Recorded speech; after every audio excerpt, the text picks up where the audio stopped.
Xo'p.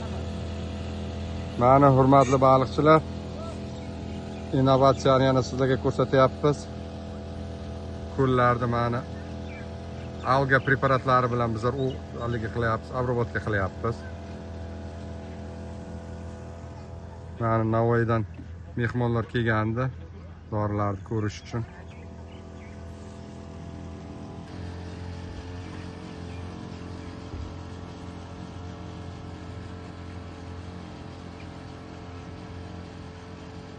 Mana bu dorini suv yuzasiga bir tekis tushishiga imkoniyat beradi. Lotkada elektr motorcha qo'yilgan, akkumulyator bilan ishlaydigan.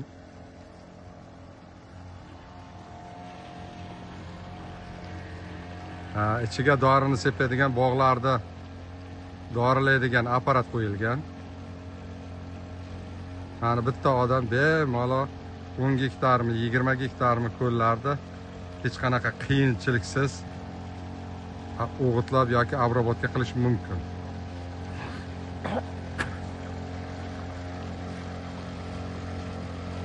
Shu usulda bu dorilarni topmagan odamlar bo'lsa, ammo postda ham xuddi shunday eritib yoki selitra sepaman deganlar ham mana shu usulda ishlashi mumkin.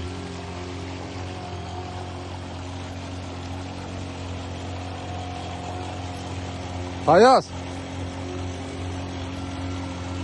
Yara qayda?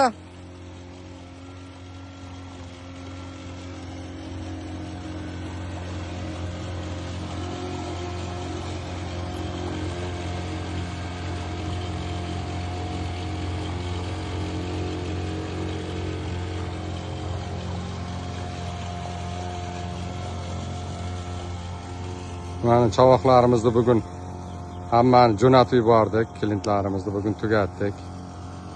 Endi 15-da xudo xolasa yangi ko'lni boshlaymiz.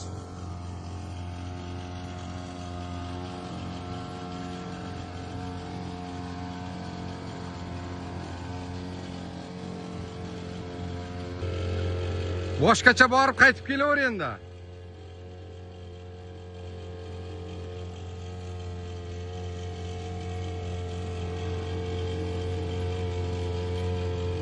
Har doim suvlarga ishlov berganimizda biz oqak bo'lsin o yoki mineral o'g'itlar yoki qandaydir preparatlarni sepganimizda suvni to'liq yuzasi bo'yicha sepganimiz ma'qulroq. Shunda ishlov berishimiz to'g'ri hisoblanadi.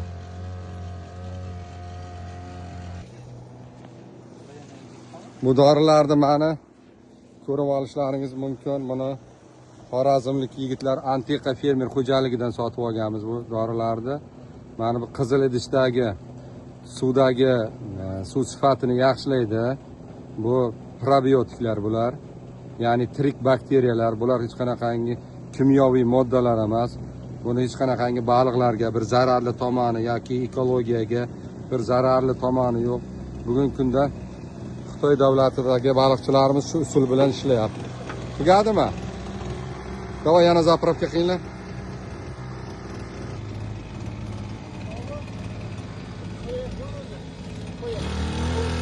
Tayyor bo'ldimi? Davay, kichkina to'rt tayyorlanadi bo'lmasa hozir. Bolalar taxlaylar hammasini. Sal gazini pasaytir, Fayoz.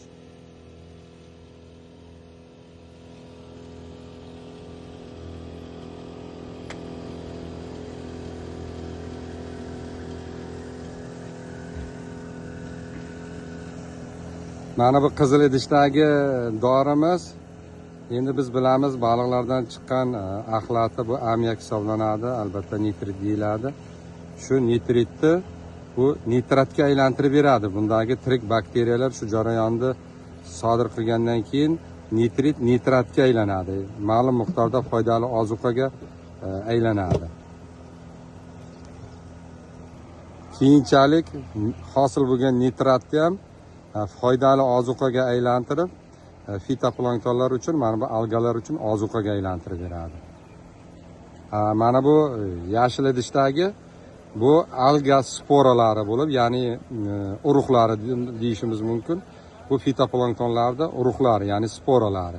Ularni suvga sepgandan keyin ular tezlik bilan haligi rivojlanib, ular suvda ko'paya boshlaydi. Bularni ko'payishi uchun albatta mana bu qizil idishdagi preparat yordam beradi.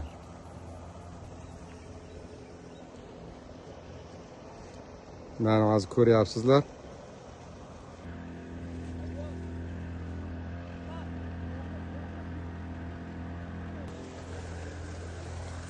Nima qilay, men bunga yordam berib turay. Ha, shunday qilibdi.